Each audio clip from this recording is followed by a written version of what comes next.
Unfortunately, the way to find a job is still the same.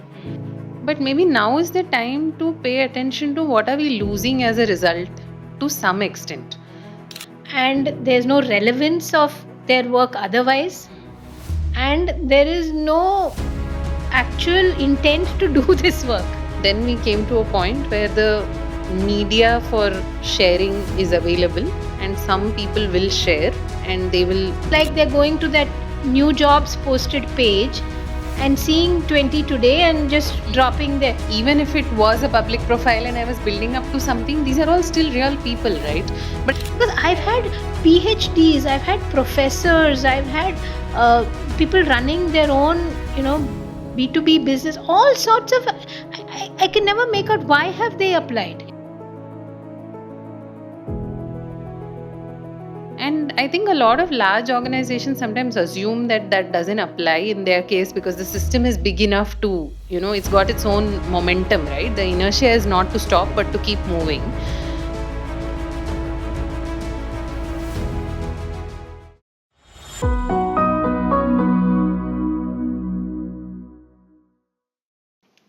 So you spent hours on, fine tuning your resume. You made a pitch perfect, customized cover letter, and then you made sure you've attached the right documents and hit send.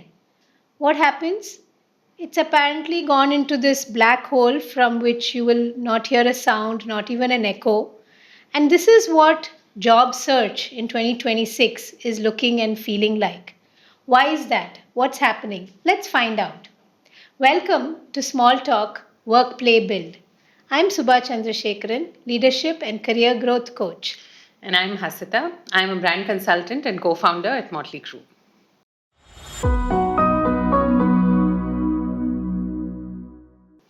So, we do know what happened to that document, right? I mean, do we? I don't know. I'm smarting a little bit on the whole shouting into the echo and not hearing back aspect of things today. But, as you were saying that, I just realized even less than 5 years ago, one of the services that you were offering, and that was also vital in many ways, and a lot of people picked that up. It was like the entry vehicle to coaching, was resume refresh. Yeah. Right? And I wonder if that. And it's interesting that you bring it up because while I was thinking about, resumes and AI and all that, I realized that probably in the last year or so, I haven't received resume writing requests. Interesting. And I've hardly written any resumes for senior leaders. So I used to do it only for my network and typically very senior leadership folks who wanted something very customized or to be able to tell that 20-year journey in that one pager, Yeah. right? And today I realized, oh my God, it's been like I think almost a year, and maybe I've done one or two requests that came in. Somebody knows somebody, etc. But there was a time, you're right, 2-3 years ago when I used to get almost 3-4 a week. Those who I don't know, a week, who would find this page on the Raincraft website, fill the form, submit their resume, set up a call, the discovery call, and then we'd see if, why do they need it, what do they want to do that I can particularly help with, etc.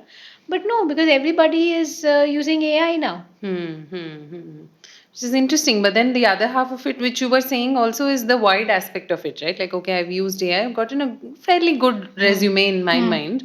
But I think sometimes when we say this in marketing, it's very easy to forget that there's a whole world to which the same tools and access are now available. Correct. And therefore, I think, I mean, in today's day and age, I think everybody is on a job hunt of some kind or the other. I think that disruption is a conversation we've been having over and over again. So, what happens when 10,000 applications are out there or 100,000 applications are out there and they all probably follow a very similar format? And my understanding is that an AI tool is picking these up and screening and doing a lot of the early elimination. Correct. Before you even get to a stage where a person, or is a person even looking at these things anymore? No, I think it's a very, very unfortunately the way to find a job is still the same. Right? Like sometimes you wonder after so many years of technology and various tools and various ways in which we've put ourselves out there, Still, if you say I'm looking for a job, the other person will say, okay, send me your resume. So it's still a very, very crucial document, Yeah. right?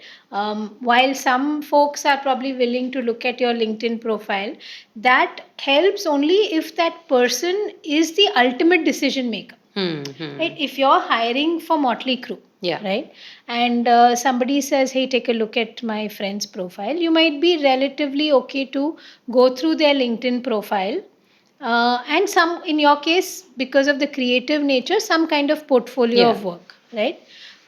You don't per se need a resume document. You need to understand who this person is, because you are hiring for a small team, and that fit is really important to you, right? Yeah.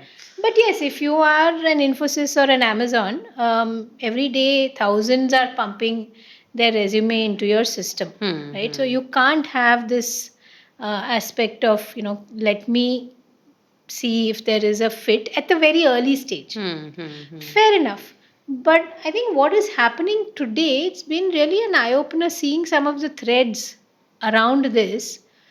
Because one, okay, let's look at the creation side. To even create this resume, why are they not coming to folks like me? Because there are enough tools to make that happen, right for you. The what was the real value add that I was adding is to understand the work they've done and write it in a narrative, like kind of connect the dots, in what have they achieved, and make sure that the impact of their work comes out. Because 99% of the first draft resumes that I would receive saying this is what I have so far, Yeah. my typical feedback would be that, hey, all of this reads like a job description. Like I change Hasita to Tanya on top, the same document is valid because it's so generic. Yeah, yeah. But today I think the advantage is you can actually go ask the tool to ask you questions back. To say, Correct. I've worked for this long, this is what it is, here's my profile on Yeah. LinkedIn or wherever. Yeah. Now you ask me the questions needed to see what is my unique, and ChatGPT is very good at doing that, by the way. Or at least, I don't know, Being perform the nice to you, Yeah, yeah, definitely, right? Yeah. So it has the two hurdles. One of kind of connecting the dots, seeing everything that you've done. A tool actually does fairly well. And two, for most people, converting that to good language was not always something they either enjoyed doing or were skilled at. So they felt like writing it out is really not, it's Yeah. not, the words are not flowing. Yeah. Right? And I'm using the same words again and again, and it's sounding very jaded or stale. So both those things the tool is addressing. Right? So now you've got the output from this tool. And my sense is because you've worked one on one with this tool, um, that feedback loop is also reduced. Because when I used to write resumes for people, many times they would come back and say, I showed it to my spouse, I showed it to my friend who's in HR, I showed it to this person, this is their feedback, can we work on that? But today, because you're interacting with this tool, you're very sure that you've got it right. Yeah, that's you're in your own little echo chamber. I told you this, you refined it and gave it back, so we're good to go. Yeah, no, I think, for the longest time, people used to say social media is detrimental to mental health. It has effects on communities which we can't see. And honestly, for the longest time, we couldn't see, right? Yeah. Because in our heads, Instagram is me and my 4 friends. Like, how can Correct. it be, even Correct. if it was a public profile and I was building up to something, these are all still real people, Yeah. right? Yeah. But at the same time, now we understand that there are ramifications and there is a certain amount of pushing to one corner that happens when an algorithm gets involved. Yeah. I'm just thinking, like, at what point are the ramifications of these echo chambers going to start cropping up? In many ways, they have, and we'll of course talk about that at some point. But I have sent an application into this void. My hope, because I am still an individual to me, right? I may not, I may still be an entity, I may be a statistic to someone else. But to me, I have done the work. I have made a nice resume. I have sent it out into this portal. And now I'm waiting, and I've sent it to God knows how many, and I'm not hearing back. And a lot of times, I think the frustration of not hearing back can really push you down, For sure. mentally quite a bit. For sure. And no, here, and this aspect of, like you said, I've sent it to many, is also problematic. Because the few times when you or I have uh, gathered the courage to post a job on LinkedIn, right? The inflow has been pathetic. Yeah. Because I remember maybe 6-7 years back when we simply said we want a B2B content writer, when that was still a very specific ask and needed some expertise, right? Um, and I'm a small firm. At that time, maybe we were 10 people. Um, I received like some 250, 300 applications, of which I kid you not, 200 plus have no background to this kind of work. They've never written before. And there's no relevance of their work otherwise. And there is no actual intent to do this work in future. But they are just trying to beat the algorithm by applying to whatever they see. I think it's almost like they're going to that new jobs posted page and seeing 20 today and just dropping there. Because I've had PhDs, I've had professors, I've had people running their own, B2B business, all sorts of. I can never make out why have they applied. Yeah. Fair point. In which case, let's say the benefit of having an AI system in the mix is that it filters out a lot of what is not relevant. Because if you say at least 4 years of experience is required, there is no way in the world in which a resume with less than that is going to go through. Fair point. But two things come to mind. One is, uh, my understanding is that today AI tools are playing a much bigger role, which is that even at the first interview stage, you are interviewing with, in some cases, an AI avatar. How does that work for the human?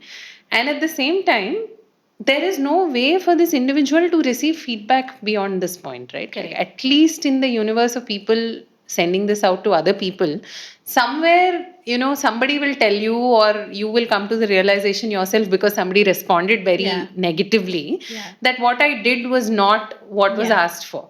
But here, that option itself is not. Correct.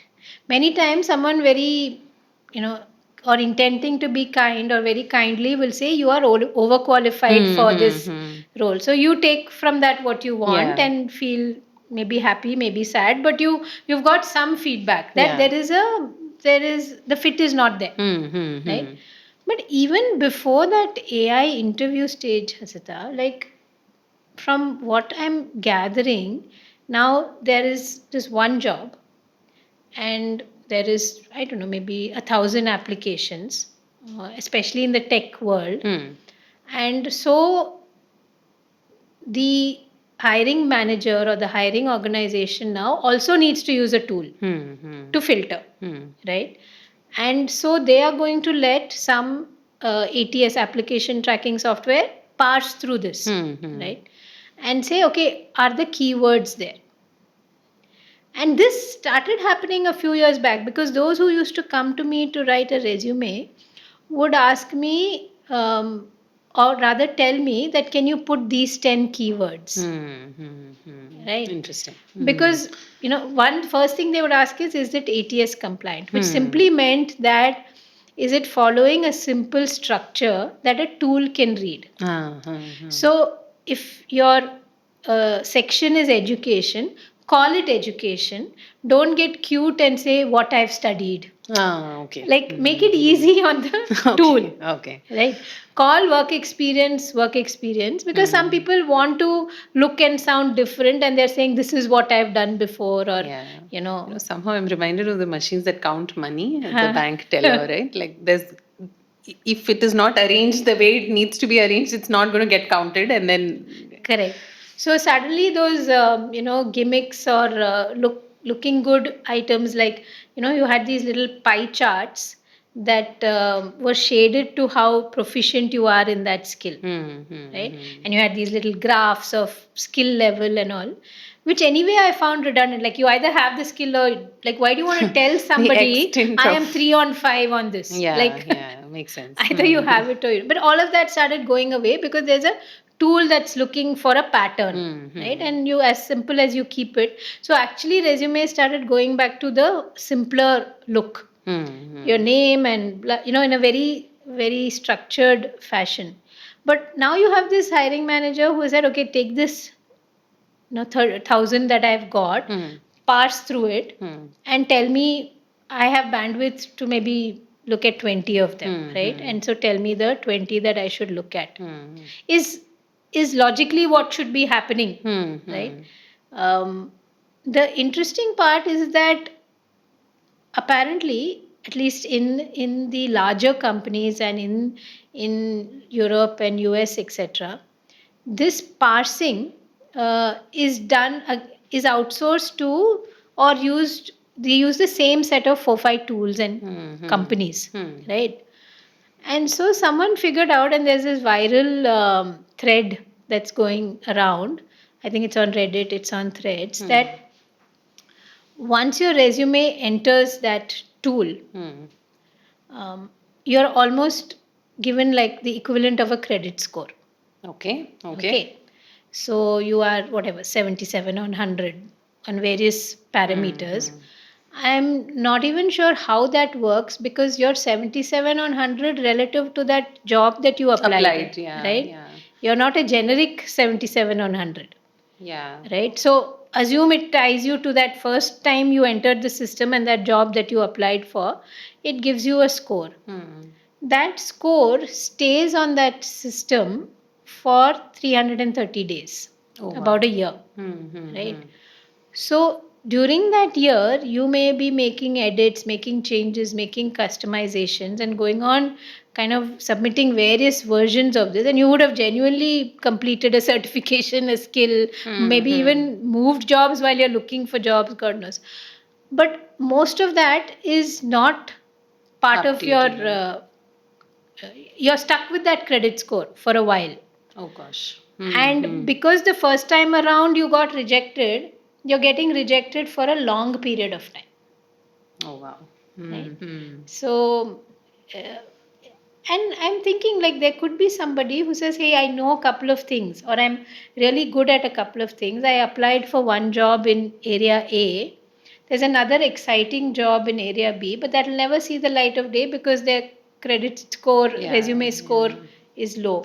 I just keep wondering, firstly, how many of us are unaware that this is happening, right? Because in our heads, we are still applying to some tool which at some point a human being is going to look at. Correct. But by the time the person got involved, if my application itself is not there, and the thing is, you can see how a feature like this got built, right? It's not really difficult to imagine. It's actually very practical. A UX team sitting somewhere and saying, hey, wouldn't it be useful if we extended this to 10 other companies? You know, let's use the power of our data and intelligence. Correct. Like it's literally the most obvious feature you could build if you were on the other side. Yeah. But the impact of it in the real world is quite different, I'm sure. Correct.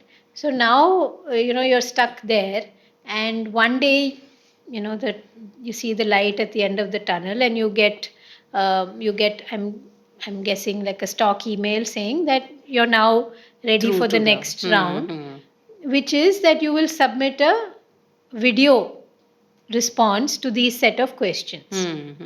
Right? Why? Because an AI tool will watch that. Watch is whatever. Will imagine a bunch of bots wide-eyed kind of watching. I'm also thinking like that's probably how the algorithm is working with us right now, right? They're watching small talk and deciding who it should appear to next, right? I don't think we have the vocabulary for the world we are coming into, honestly, first of all.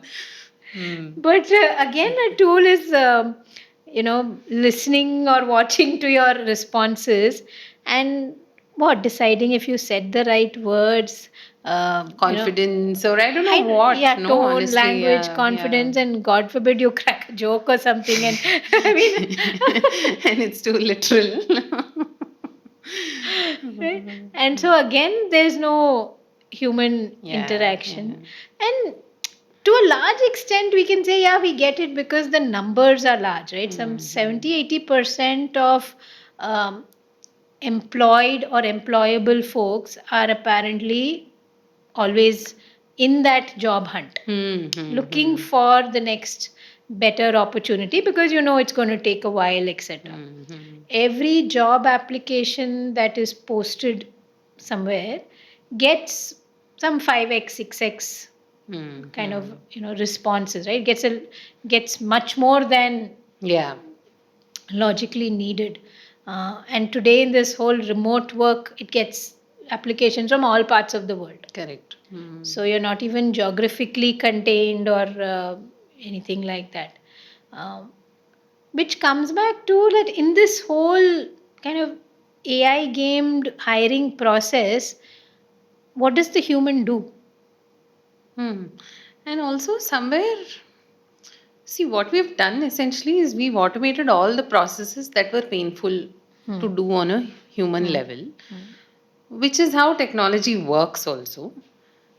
But maybe now is the time to pay attention to what are we losing as a result to some extent. Yeah. Because finally, this person filtered through AI, hired by AI, is going to have to come and fit in my culture. Yeah. And I think a lot of large organizations sometimes assume that that doesn't apply in their case because the system is big enough to, it's got its own momentum, right? The inertia is not to stop, but to keep moving. Correct. But I keep thinking that a sufficient number of wrong hires can pull down even the biggest. Yeah, because look at the stat. 1 in 3 companies now uses automated video screening before a human ever speaks to you. Right? So yes, I can see the need for that efficiency. But is that all? is that all? And isn't there like also the number of jobs itself, right? 45% growth in AI ML hiring in India, FY26, but overall IT hiring is flat. So aren't there a whole bunch of jobs where you don't need this efficiency? You want to find the right person. Yeah, yeah. Because you're things are not hiring so changing. much. Yeah, yeah. That, and also because things are changing. The job that you're describing, you yourself may not fully understand it yet. So you have to maybe co-create it with the people that you're hiring, interviewing, at least at senior roles. Yeah. It does become important to say, okay, how does this look to us over the next 12 months? Yeah. Which you're not really doing. I'm just curious, is this also true of senior hires as well? It supposedly is, at least the AI parsing. Right? But I would guess, or I would hope it tapers down at senior levels, because that's a very, very ineffective way to hire, because it's so much more about a fit, the person's potential, ambition, what do they want to do with that role? That's what, no? Yeah, Right? yeah. And what do you want them to do with that role? And there's so much of that conversation, which is getting missed out or lost in this process. So let's say, I mean, this is happening. I am not here to fight the system. I am here to get a job, right? One way or approach, I think, is to say, I am done with this. I don't want to put myself through this. I'm taking myself out of this, whatever is the mainstream version of getting hired. And then I suppose there are certain opportunities that open up for you based on how much of a runway you have left. Right? Correct. Like, can I do 6 months without money? Can I do a year without? And therefore, I will figure out, do I want to build something? Do I want to reach out through my networks and so on? But for a lot of us, I think there's going to be that middle space that we would fall into where we are confused by what's happening, but we can't take ourselves out of Yeah. corporate. And what I've noticed in those who I interact with in as through coaching and otherwise, in that bracket of kind of your first job loss, and you're saying, okay, what else can I do? Right? Many of them try it, but a larger percentage in a short span of time, and short meaning maybe 1 year, 2 years, depending on the runway, do want to come back. So at some point, you're entering this race again. Yeah. Because that is where it is, the stability is something you that want it, no? and You not only that, honestly, not everybody has that idea or that yeah. wherewithal to say I want to run something on my own. Yeah, yeah. Right? I'm okay to do a really good job in a larger system. Makes sense, which is a very rational thing to Yeah. find out and acknowledge for oneself, I think. Yeah. Yeah, I mean, honestly, that idea of stability itself is, up for any number of conversations. But say you decide that this is the structure that I need to be able to work for the next 10 years, 15 years. I mean, saying that, I will say that there are other parallel industries where a lot of opportunities are opening up. I know that when you are in tech, it feels like that's the only world and that's all that exists. But we know for a fact that manufacturing is growing in Correct. large parts of the world even today. We do know that there are going to be people with cross functional skills needed in a bunch of industries, healthcare being one of them. But let's say I don't want to do that also. I just want to work in tech. That's what was the dream that was sold to me. I was promised that once I graduate from college, my life is going to be great. And I'm going to continue working in tech for the rest of my life. And I'm going to learn along the way all that. But that is the company that will facilitate that for me. Yeah. But for me to even get to the gate, now I have problems. What would be your advice for someone in that position? I mean, I get that there is some amount of mindset shift that is required, but say I think all my thoughts and I still come to the conclusion that I want to work for the Infosys and the Microsoft and the OpenAI and any number of, I want to do that. So then what happens? I'm thinking there are two pathways, right? One is that you continue that process of applying for jobs there, finding people there, meeting people there, figuring out where the openings lie. Because also we have to admit these are large oceans, right? And there are different entry points. So, like I was reading today that there's a lot of demand for cybersecurity folks. I'm sure. And Yeah, expertise yeah. in that field, and here demand is greater than supply. Right? So maybe find some of those niches and see if there's an entry point for you there, where either the competition is lower or the scrutiny is lower, etc. I'm guessing the other way to do this is to really go small and find small niche firms that are doing the work that you want to do, where you still have to reach out to the founder, have a conversation with them, tell them, who, what, why, and, the appeal of all of it to you, and be willing to put in some time there, as not just as a standby job, but saying, okay, this is also okay. Like, I want to be in tech, I want to be doing this, and it's available in organizations at various size and scale. So start maybe, reaching out to smaller firms where the work appeals to you, and maybe even kind of finding that opportunity becomes a little easier. Right? Makes sense. Yeah. But So essentially, keep an eye out on other things as well. Don't just depend on the resume pipeline to. I think so, because Yeah, I think yeah. that's going to be a long haul.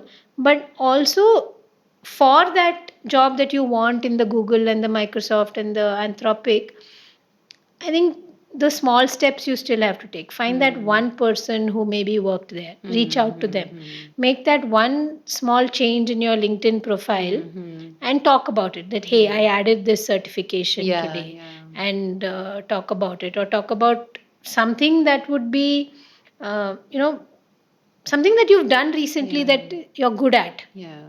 Right? Yesterday, I saw a post by a very senior leader. He was pretty senior to me in the bank, who was talking about how, for the first time, he vibe coded and has an app up and running. Right? I mean, the context of his storytelling was different, but it starts catching eyeballs, right? So put out stuff that you are doing. Maybe you like built an app for your family or for your own personal use, or something to catch the attention of folks. That's a very, very founder mindset in many ways. I'm just thinking like the life cycle of things was, I mean, a long time ago. You do the work, it will be discovered, and you will be appreciated and rewarded for it. Then we came to a point where the media for sharing is available, and some people will share, and they will, I'm not even talking about the creator economy, but saying they will find opportunities, Yeah. which happened to us through the various podcast formats that we've done over the years, right? Where people have reached out and brought business. I think now none of us can afford to not be talking about our work anymore, I guess. Yeah. Like it's just Yeah. not. You just, and you have to find where you're comfortable doing that, because if it's not LinkedIn for so many reasons, like many are genuinely not comfortable with Yeah. that platform or don't know how to use it effectively. I think you have to bring back that human connection. I think that is becoming more critical. Find those three people who, they may be in different organization life stages, etc., but who you are comfortable going and saying, hey, this is the kind of work I do and I like to do. Can you think of anyone you can connect me to? Yeah. Right? Can you enable a conversation with somebody who can maybe even it could be a tech founder who's not hiring right now, but can tell you what are the skills that the market is valuing right now, or where are the openings likely to be today. Yeah. Maybe which part of the world, which industries, which kind of roles, etc.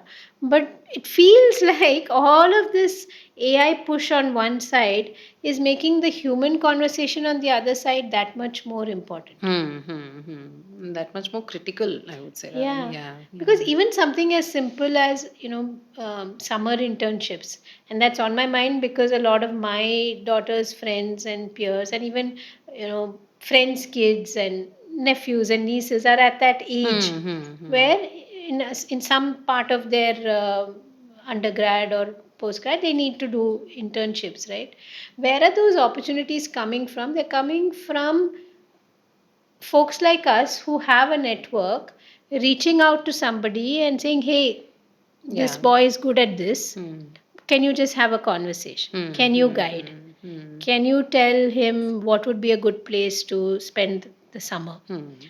Can you connect him to somebody else, right? It's happening through that human chain reaction. Because this boy can also get onto LinkedIn and keep dumping his resume, but he's looking for something for 2 months. Yeah. Yeah. Right?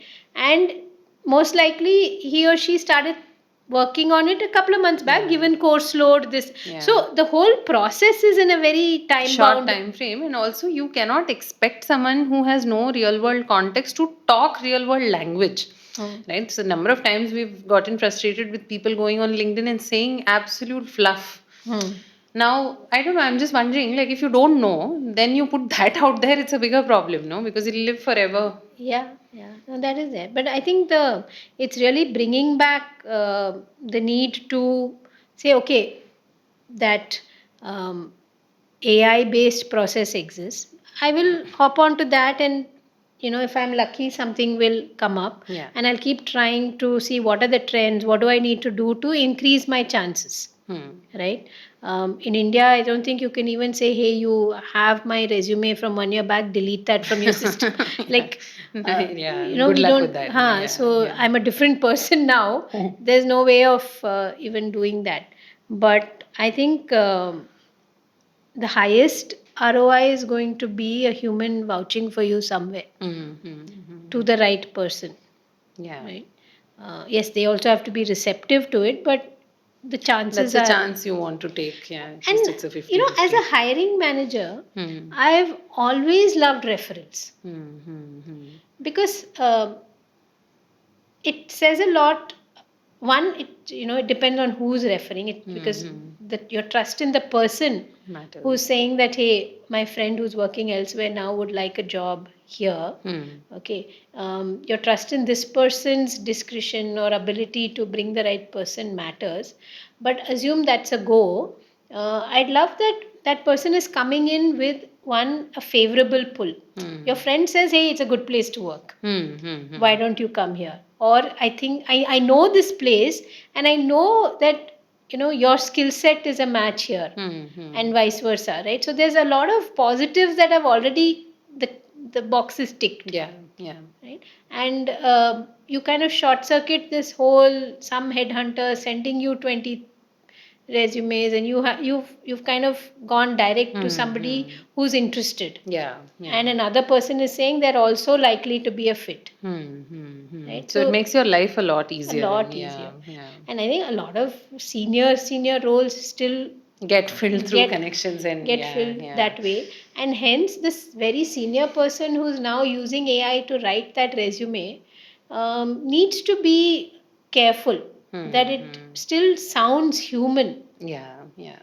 It still sounds like you've put this together, because another very senior person is going to be reading that. You don't want it to sound like copy AI paste came or, up or with this language movie, that yeah. no matter how senior you are and what industry, what you do, there's a certain style to you, right? Yeah. How you would say something, how you would write something. So how can you make sure that that is reflected? Interesting world. I mean, if you're having this much of a conversation on just how do you do a resume in today's times, I mean, I imagine what Yeah. But it the rest surprises of me it. how relevant that document still is. But it is, because it's the quickest way for someone like who you are to go from A to B. Yeah, yeah. And say I'm available. Makes sense. Right. Yeah. But yes, the AIification of it all is real, and you have to be aware. And I think it's really important to be aware of trends. Even if I am using a tool to write it, I have to give the prompts. So in a way, I see ChatGPT is not going to tell you, "Hey, did you know this is a trend?" Yeah, yeah. Right? Like if you ask, maybe it will, but So you maybe have it will to. make up some trends also as That's a way. also there, Yeah, right? yeah. So you have to keep trying to be ahead of the game, which is anyway what life is, right? What life is right now, perhaps. I don't know. Don't take it as a 100% reflection on who you are and your achievements, because you're crossing many invisible hurdles, right? You don't even know that how these tools are treating you and your document and the opening and finding a match and finding a culture fit and all of that. So keep at it, and I think keep exploring other ways to get there. I think that's becoming more and more important, that human touch and connection and network, and asking A to connect you to B, that's not going away soon. That's actually becoming more and more important. So I think lean on that a lot more without feeling like, oh, I'm asking somebody a favor or I'm letting them know I'm looking for a job, because we all know that someone's looking for a job, or someone may have got laid off, or someone needs help, and we're what I find is that human kindness still exists. Yeah, yeah. Whenever nobody has said, "Hey, I'm too busy to think about an internship in my organization," or "I'm too busy for that," or you know, everybody tries to help. Some are more successful than others, but the intent is largely there, because we are all seeing that the struggle is real. We're up against unknowns. Yeah, yeah. And I think that's the hope also, right? Like with all the conversations we are having. I mean, I hope that someone can hear this and say, okay, this is something I didn't know. Let me use that information to be kinder to myself and to someone else. Yeah. Let me make that the job, right? We are all overwhelmed. I think we can all attribute to overwhelm what we would in a Correct, past life correct. have attributed to malice. But I think, yeah, just if there's one discovery that makes me prioritize people, then I think Yeah, very that's much. a job done. Yeah. So tell us what your job search journey has been like, or what your hiring journey is like today. Would love to know more about it in the comments, and of course, like, watch, subscribe. Do that, please. Thank you.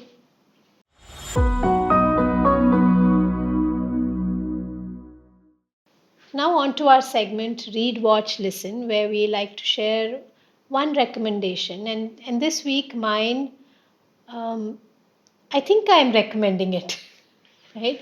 So, Han Kang's The Vegetarian. I picked it up seeing that, the author is the winner of the Nobel Prize in Literature 2024. This particular book won the Man Booker.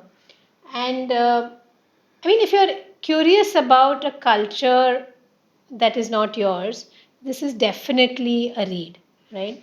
I think Southeast Asian cultures, whether you read Japanese thrillers or you read a Korean uh, let's say, a family story like this, there's so much to learn or so much unknown and so different from who we are that that itself makes an interesting read.